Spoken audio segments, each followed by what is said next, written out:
I've often said that this election represents a defining moment in our history.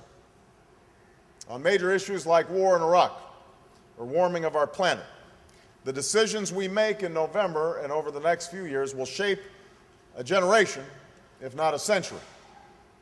And that is especially true when it comes to our economy. We have now lost jobs for 5 straight months. More than 320,000 jobs have been lost since the beginning of this year.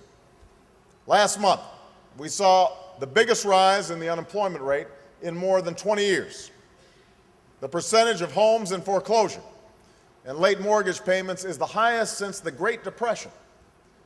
And I don't need to tell you, the price of oil has never been higher and set a record on Friday for the largest one-day spike in history. The cost of health care and college tuition and even food have all hit record levels, while family incomes have fallen and wages of our workers have stagnated. You don't have to read the stock tickers or scan the headlines in the financial sections to understand the seriousness of the situation we're in right now. You just have to go to Pennsylvania and listen to the man who lost his job but can't even afford the gas to drive around and look for a new one. Or listen to the woman from Iowa who I met, who works the night shift after a full day of class and still can't pay the medical bills for a sister who's ill. Or talk to the worker I met in Indiana who worked at the same plant his father worked at for 30 years, until they moved it to Mexico and made the workers actually pack up the equipment themselves so they could send it to China. Go to Janesville, Wisconsin, or Moraine, Ohio, and talk to the workers at the GM plants who just found out the plants they labored their entire lives at will be closed forever. Or the thousands of truck drivers and airline workers who will lose their jobs because of the debilitating costs of fuel. Or just ask any family in North Carolina, a family like Pamela's, who sit around their kitchen table tonight and wonder whether next week's paycheck will be enough to cover next month's bills, who will look at their children without knowing if they'll be able to give them the same chances that they had in life. We did not arrive at the doorstep of our current economic situation by some accident of history. This was not an inevitable part of the business cycle that was beyond our power to avoid.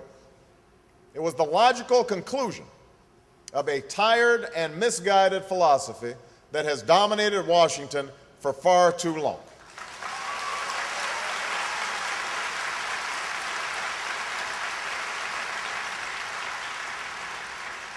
George Bush called it the ownership society, but it's little more than the worn dogma that says we should give more to those at the top and hope that their good fortune trickles down to the many who are hardworking. For 8 long years, our president sacrificed investment in health care and education and energy and infrastructure on the altar of tax breaks for big corporations and wealthy CEOs. Trillions of dollars in giveaways that proved neither compassionate nor conservative. And for all of George Bush's professed faith in free markets, the markets have hardly been free. Not when the gates of Washington are thrown open to high-priced lobbyists who rig the rules of the road and riddle our tax code with special interest favors and corporate loopholes. As a result of such special interest-driven policies and lax regulation, we haven't seen prosperity trickling down to Main Street. Instead, a housing crisis that could leave up to 2 million homeowners facing foreclosure has shaken confidence in the entire economy. Now, I understand that the challenges facing our economy didn't start the day George Bush took office, and they won't end the day he leaves. Some are partly the result of forces that have globalized our economy over the last several decades.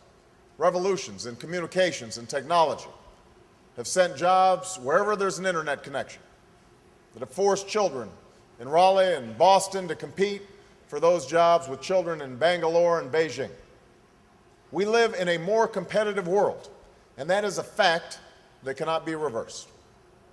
But I also know that this nation has faced such fundamental change before, and each time we've kept our economy strong and competitive by making the decision to expand opportunity outward, to grow our middle class, to invest in innovation, and most importantly, to invest in the education and well-being of our workers. We've done this because in America, our prosperity has always risen from the bottom up. From the earliest days of our founding, it has been the hard work and ingenuity of our people that served as the wellspring of our economic strength. That's why we built a system of free public high schools when we transitioned from a nation of farms to a nation of factories. That's why we sent my grandfather's generation to college on the GI Bill and declared a minimum wage for our workers and promised that they could live and retire in dignity and respect through the creation of the Social Security system. That's why we've invested in the science and research that have led to new discoveries and entire new industries. And that's what this country will do again when I am President of the United States of America.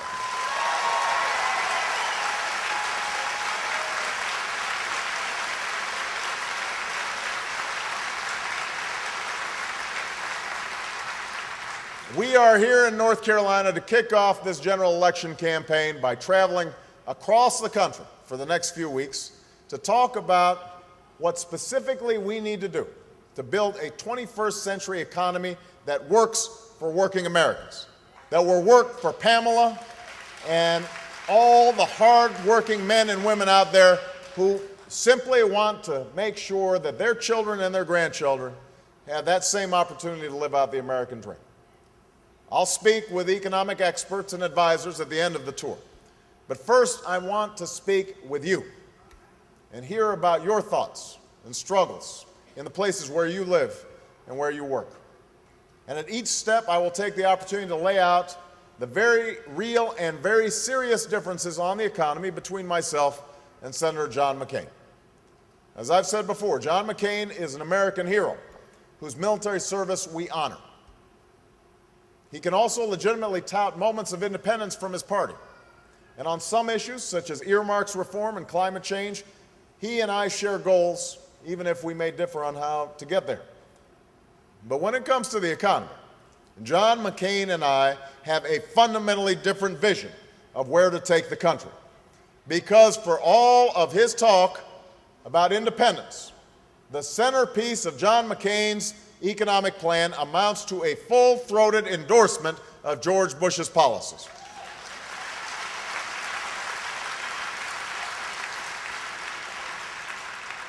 John McCain says we've made great progress. That's a quote. He says we've made great progress in our economy these past 8 years. He calls himself a fiscal conservative, and on the campaign trail, he's a passionate critic of government spending.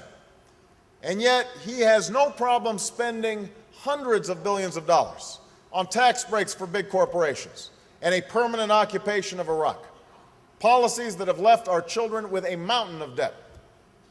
George Bush's policies have taken us from a projected $5.6 trillion surplus at the end of the Clinton administration to massive deficits and nearly $4 trillion in new debt today. We were promised a fiscal conservative. Instead, we got the most fiscally irresponsible administration in history.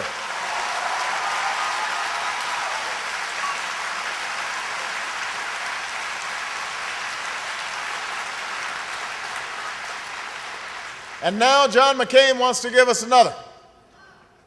Well, we've been there once. We're not going back. It's time to move this country forward. That's why I'm running for President of the United States of America.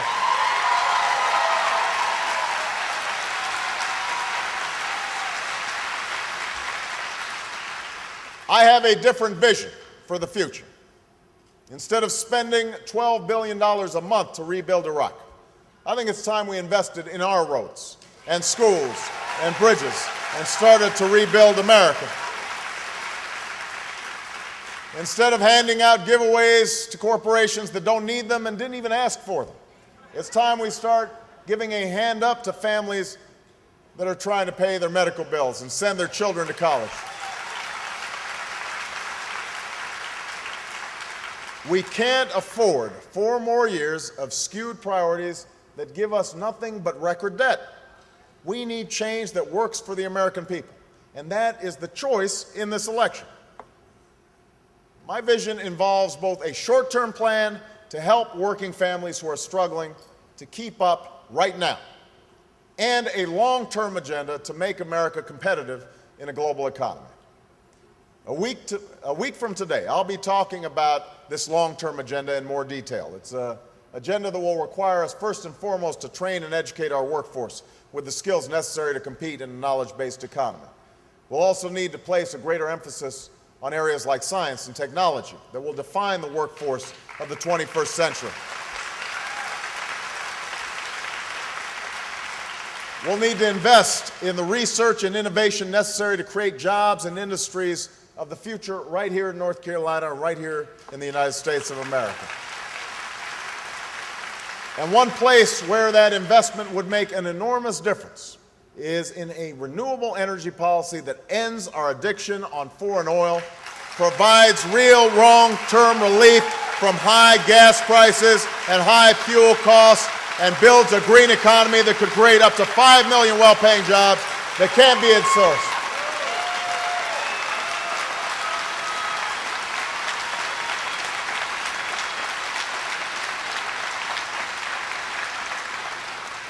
We can also create millions of new jobs by rebuilding our schools, roads, bridges, and other critical infrastructure that needs repair.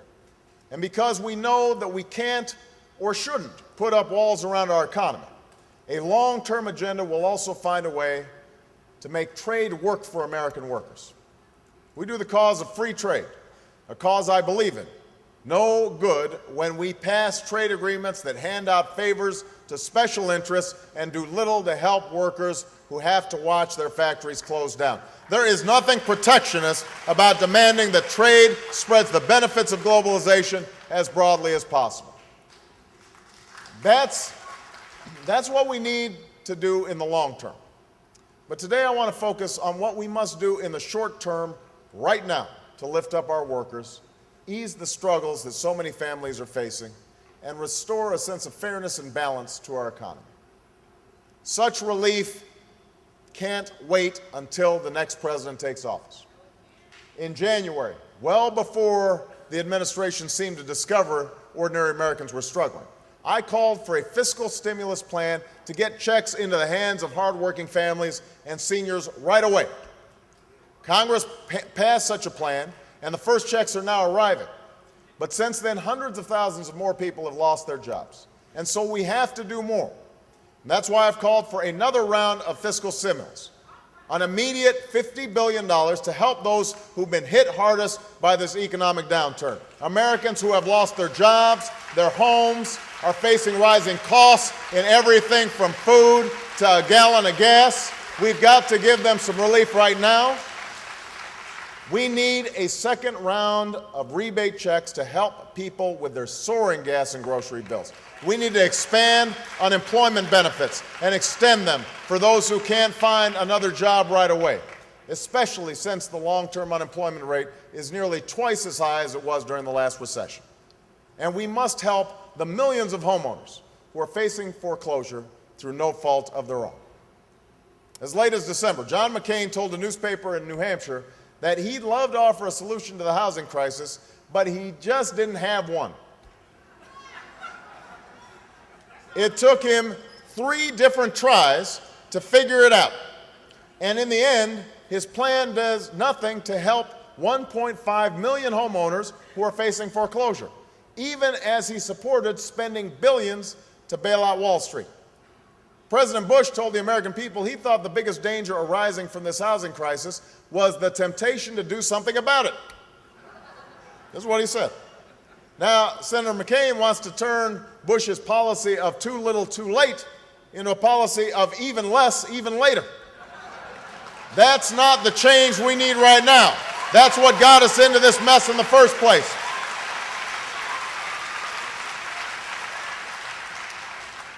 In contrast, I offered a proposal to crack down on mortgage fraud almost 2 years ago.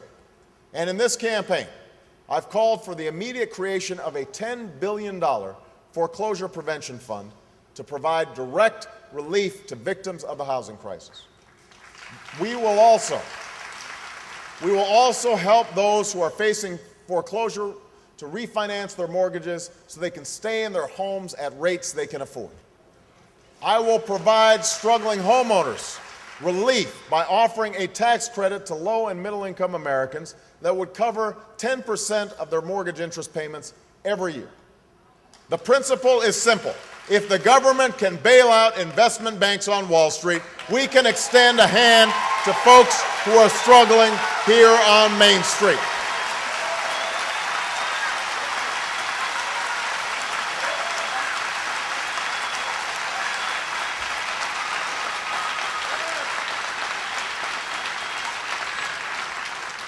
We're also going to get tough on enforcement, raise the penalties on lenders who break the rules, and implement a new home score system that will allow consumers to find out more about mortgage offers and whether they're going to be able to make payments.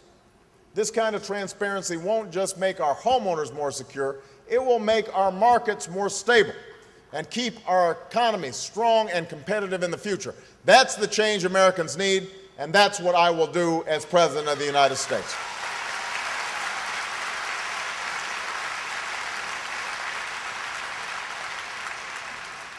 As the housing crisis spills over into other parts of the economy, we also need to help the millions of Americans who are struggling under the skyrocketing costs and stagnant wages that are pushing working families towards a debt spiral from which they can't escape. We have to give them a way out by lowering costs, putting more money in their pockets, and rebuilding a safety net that's becoming badly frayed over the last few decades. And when it comes to relieving these economic anxieties that working families feel, nothing matches the burden they face from crushing health care costs that are just devastating to families all across North Carolina and all across the country. Now, John McCain's approach to health care mirrors that of George Bush. He's promising 4 more years of a health care plan that only takes care of the healthy and the wealthy, a plan that will actually make it easier than it already is for insurance companies to deny coverage to the elderly or the sick or those with pre-existing conditions. It may lead millions to lose coverage they already have, and millions more to have to pay even more than they do right now. We cannot afford that, not when 47 million Americans already are uninsured, a number that is growing by the day. Not when families and businesses across the country are being crushed by the growing burden of health care costs, and when half of all personal bankruptcies are caused by medical bills. When I'm president, we're going to take a different approach. We will give every American the chance to get the same kind of health care that members of Congress give themselves.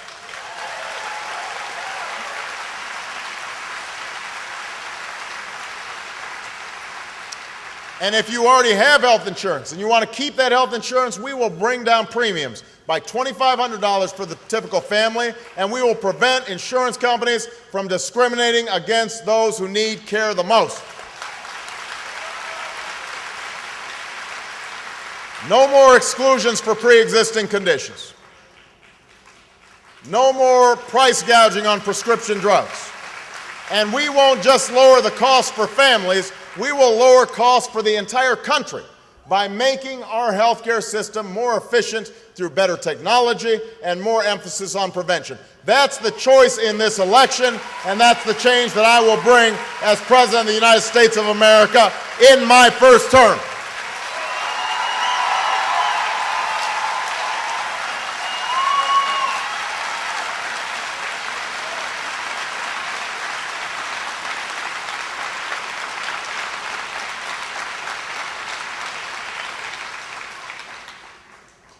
Just as we need to reform our health care system.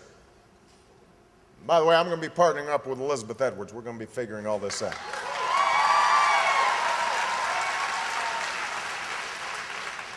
We also have to reform a tax code that rewards wealth over work, a 10,000-page monstrosity that high-priced lobbyists have rigged with page after page after page of special interest loopholes and tax shelters. A tax code that continues George Bush's billion-dollar giveaways to big corporations and wealthy CEOs. A tax code that has plunged this country deeper and deeper into debt. John McCain takes great pride in saying he's a fiscal conservative. He's already signaled that he will try to define me with the same old tax and spend label that his side has been throwing around for decades at Democrats. But let's look at the facts. John McCain once said that he couldn't vote for the Bush tax cuts in good conscience because they were too skewed towards the wealthiest Americans. Later, he said it was irresponsible to cut taxes during a time of war because we simply couldn't afford them. Well, nothing's changed about the war, but something certainly changed about John McCain, because these same Bush tax cuts are now his central economic policy. Not only that, but he is now calling for a new round of tax giveaways that are twice as expensive as the original Bush plan and nearly twice as regressive. His policy will spend nearly $2 trillion on tax breaks for corporations, including, get this, $1.2 billion for Exxon alone, a company that just recorded the highest profits in history. Think about that. At a time when we're fighting two wars, when millions of Americans can't afford their medical bills or their tuition bills, when we're paying more than $4 a gallon for gas, the man who rails against government spending wants to spend $1.2 billion on a tax break for ExxonMobil. That isn't just irresponsible, it's outrageous. It's outrageous.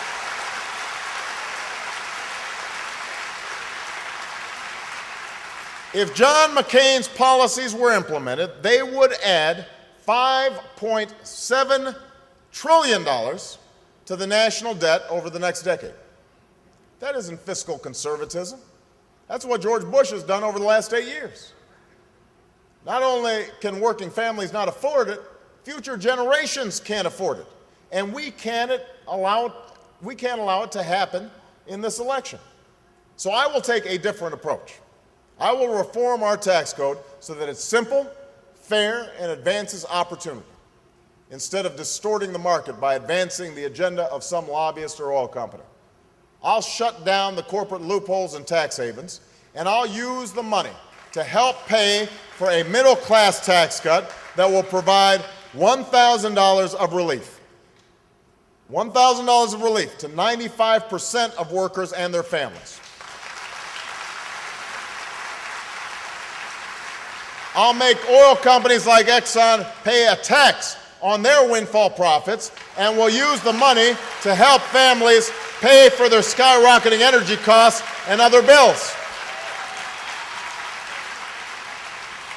We'll also eliminate income taxes for any retiree making less than $50,000 per year, because every senior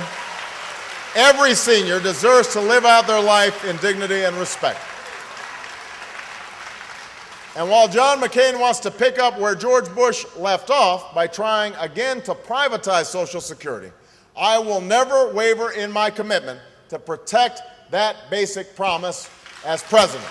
We will not privatize Social Security, we will not raise the retirement age, and we will save Social Security for future generations by asking the wealthiest Americans to pay their fair share.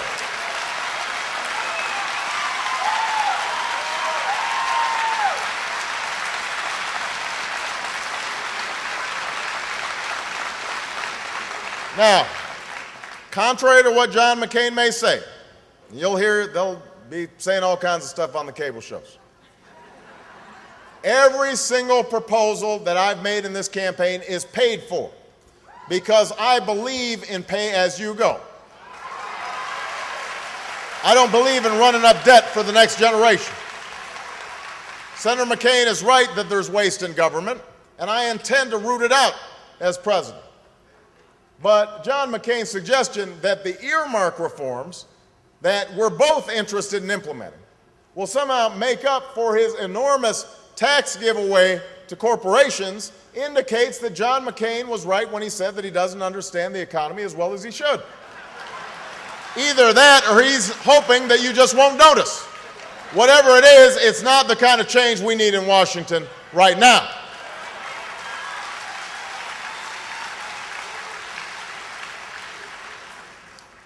I will be talking in more detail next week about how we can make our workforce more competitive by reforming our education system, a topic that the governors are speaking about this week. But there's also an immediate squeeze on a lot of families that we need to deal with, and I want to talk about now, and that's college affordability. I know how expensive this is from firsthand experience.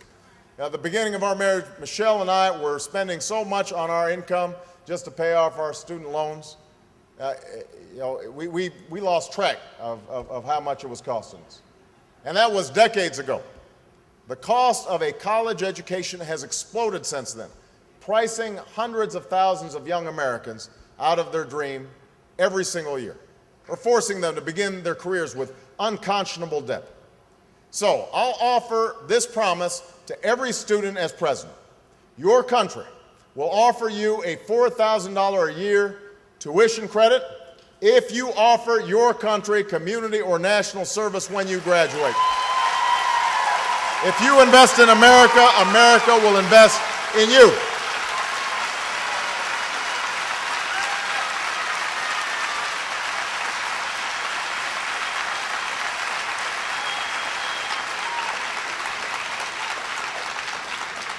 Now, as far as we can tell, John McCain doesn't have a plan to make college more affordable.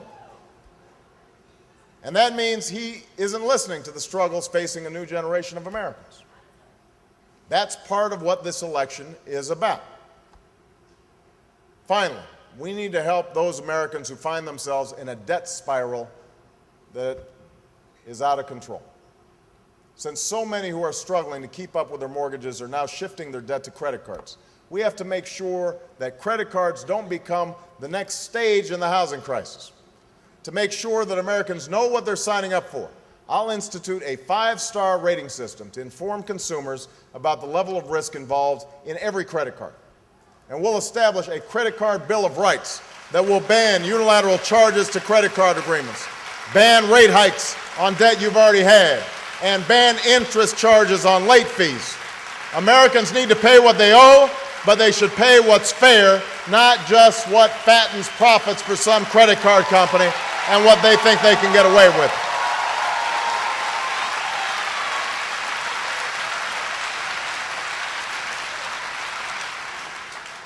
The same principle should apply to our bankruptcy laws. When I first arrived in the Senate, I opposed the credit card industry's bankruptcy bill that made it harder for working families to climb out of debt. John McCain supported that bill, and he even opposed exempting families who were only in bankruptcy because of medical expenses they couldn't pay. When I'm president, we are going to reform our bankruptcy laws so that we give Americans who find themselves in debt a second chance. We'll make sure that if you can demonstrate that you went bankrupt because of medical expenses, you can relieve that debt and get back on your feet. And I will make sure that CEOs can't dump your pension with one hand while they collect a bonus with the other. That's an outrage, and it's time we had a president who knows it's an outrage.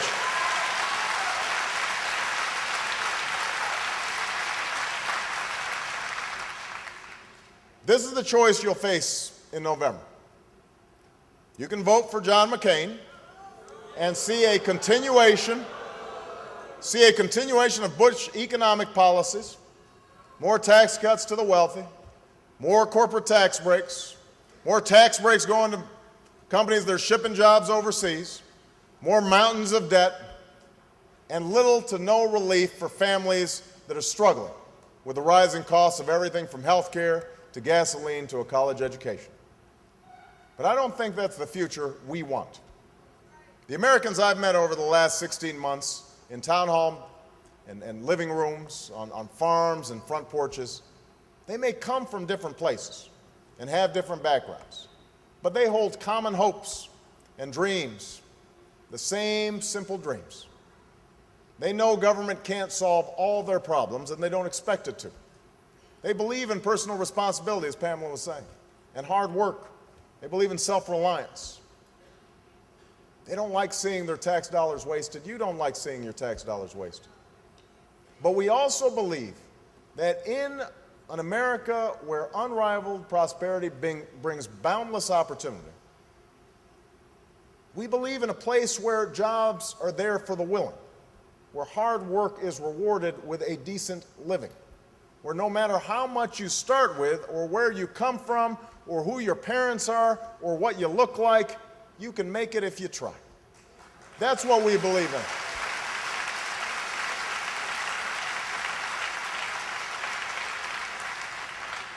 We believe in the country that gave my grandfather and a generation of heroes the chance to go to college on the GI Bill when they came home from World War II.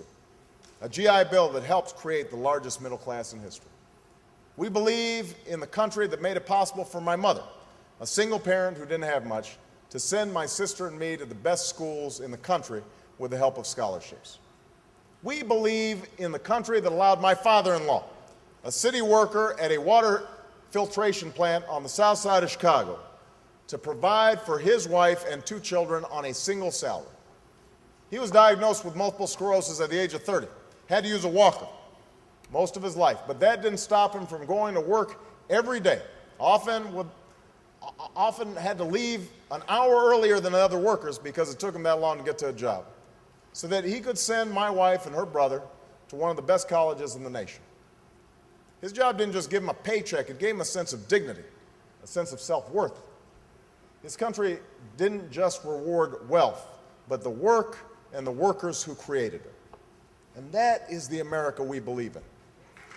That is the America we believe in.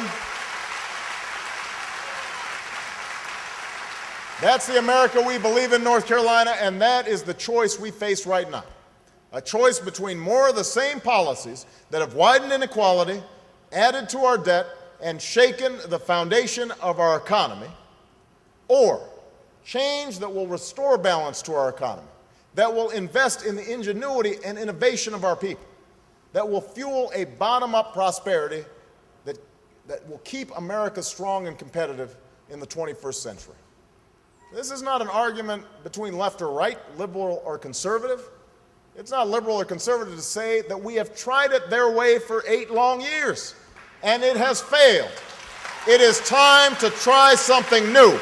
It is time for a change.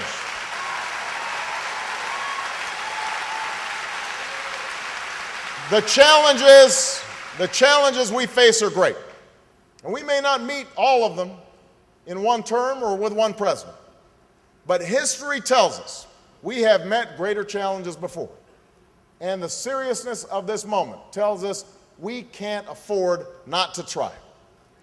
So as we set out on this journey, let us forge a new path, a path that leads to unrivaled prosperity, to boundless opportunity, to the America we believe in, and a dream that will always endure. Thank you very much, North Carolina, and may God bless the United States of America. Thank you. Thank you.